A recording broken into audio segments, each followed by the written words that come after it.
Selamat datang kembali di Deep Dive kita. Nah, kali ini kita pegang beberapa bahan menarik nih. Ada paparan dari Menteri Keuangan di DPR soal APBN, terus ada juga analisis dari kacamata syariah Islam. Betul sekali. Misi kita kali ini, kita coba bedah dua isu, soal kenaikan anggaran gaji pendidik, sama gimana negara kita ngelola utang. Dua isu yang selalu relevan ya. Kita lihat nanti, gimana praktek keuangan modern ini ketemu atau malah gesekan gitu ya, sama prinsip ekonomi Islam. Oke, langsung aja deh kita bongkar. Siap. Kita mulai dari yang kayaknya kabar baik nih, buat guru dan dosen. Anggarannya di ReAPBN 2026 itu kelihatannya naik lumayan jauh. Iya, angkanya itu diajukan 274,7 triliun. Itu naiknya hampir 100 triliun loh dari usulan awal. Wow, signifikan ya? Banget. Dan ini katanya sih buat gaji dan tunjangan guru dosen, ASN maupun non-ASN, termasuk TPG dan TPD itu. Pemerintah bilangnya ini komitmen buat penuhi amanat konstitusi ya, yang 20% itu. Betul, itu landasan formalnya. Tapi kalau kita lihat lebih dalam. Nah, itu dia. Kalau dari kacamata Islam, gimana kita melihat alokasi sebesar ini? Bukan cuma soal angka di atas kertas saja kan? Tepat. Dalam Islam, ini bukan sekedar pos belanja pegawai biasa. Ilmu dan penyampainya, mu'alim, itu kan posisinya tinggi sekali. Dimuliakan ya? Sangat. Al-Quran jelas bilang derajat orang berilmu itu ditinggikan. Nabi Muhammad sendiri bilang, aku diutus sebagai pengajar. Jadi, investasi ke pendidik ini sejalan banget sama maqasid asy-syariah. Tujuan utama syariah, terutama menjaga akal, hifz al-akal. Ini tanggung jawab pemimpin, ro'in, ke rakyatnya. Jadi ini nyambungnya ke konsep upah yang adil juga dong ya, biar mereka bisa fokus ngajar gitu. Pasti ada konsep ujroh al-misl, upah yang adil dan layak. Syaratnya, ya upahnya jelas, maklum, dan cukup. Kenaikan anggaran ini bagus, langkah positif ke sana. Tapi kayaknya ada tapinya nih. Ada, hehe. Prinsip penting lainnya itu soal waktu pembayaran. Ini krusial. Hadis Nabi kan tegas, bayar upah pekerja sebelum keringatnya kering. Nah, ini sering jadi masalah di lapangan kan ya? Terutama buat guru honorer. Betul sekali. Anggaran bisa besar, tapi kalau penyalurannya telat, kayak yang kadang terjadi lewat dana bos itu, ya dari sisi syariah itu udah masuk zulm, kezoliman, ketidakadilan. Jadi efisiensi penyaluran sama pentingnya ya, sama besarnya? Sama pentingnya, nggak bisa dipisah. Oke. Nah, ngomongin pengelolaan dana negara dan keadilan, kita geser sedikit nih ke isu kedua, utang negara. Pemerintah kan selalu bilang hati-hati, jaga rasio utang di bawah 60% PDB. Sekarang katanya sekitar 39,96%. Angka rasio itu yang sering jadi patokan ya? Iya. Nah, gimana pandangan Islam soal ini? Hati-hati versi syariah itu sama nggak sih sama sekedar jaga rasio? Nah, di sini ada perbedaan filosofis yang cukup mendasar ya. Islam itu membolehkan utang, dain, tapi idealnya itu sebagai pilihan terakhir. Darurat gitu ya? Kondisi Ya, darurat. Bukan jadi alat fiskal rutin yang tiap tahun dipakai buat nambah anggaran. Ada peringatan keras loh soal bahaya terlilit utang, holabatid dain. Kenapa bahaya? Bisa menggerus kedaulatan negara atau bikin negara ditekan sama kreditur. Qahrir rijal.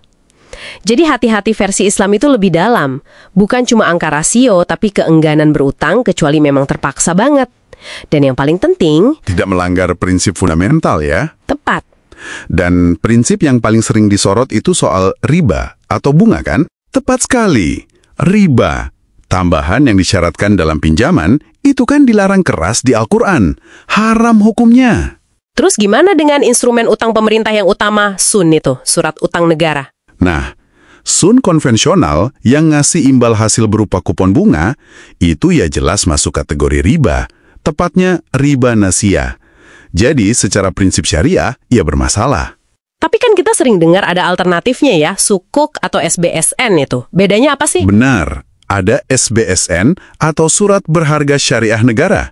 Ini beda banget fundamentalnya.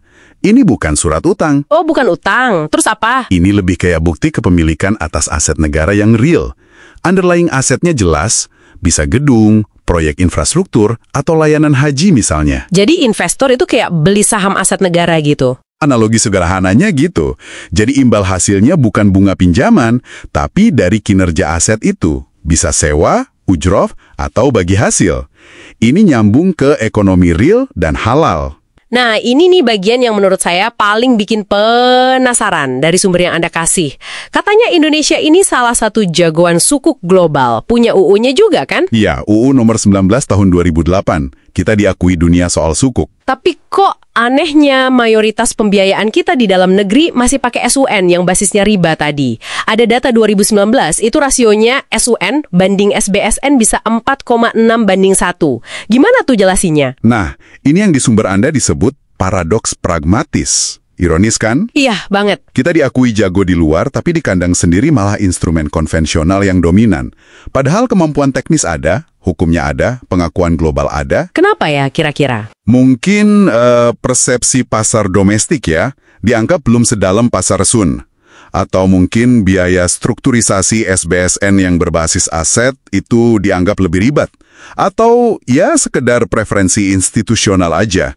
Ini tantangan besar kalau mau menyelaraskan APBN sepenuhnya dengan syariah. Jadi kalau dirangkum nih buat Anda yang dengerin, apa ya kesimpulan pentingnya? Di satu sisi, ada langkah bagus menghargai guru sejalan nilai Islam. Betul, itu sisi positifnya. Tapi di sisi lain, cara kita biayain negara ini masih banyak pakai utang berbasis bunga yang secara prinsipil itu tabrakan sama syariah. Padahal kita punya dan ahli bikin alternatif halalnya, sukuk itu. Kebijaksanaan fiskal sejati atau ihtiyat dalam Islam itu memang lebih dalam dari sekedar angka rasio utang. Mesti selaras sama keadilan dan hukum ilahi. Kesenjangan antara jagonya kita di suku global sama praktek di dalam negeri, ini nunjukin ada PR besar. Oke, nah sebagai penutup nih, mungkin ini bisa jadi bahan pikiran buat ada di rumah, sejauh mana sih pilihan instrumen keuangan negara kita, mau pakai utang bunga atau pembiayaan berbasis aset, itu sebenarnya cerminan nilai-nilai yang kita anut. Pertanyaan bagus itu. Dan kira-kira langkah konkret apa ya yang paling mungkin diambil buat mulai jembatani paradoks tadi? Antara jagonya kita di sukuk global, tapi kok di dalam negeri masih dominan SUN konvensional? Coba direnungkan. Sampai jumpa di Deep Dive kita berikutnya.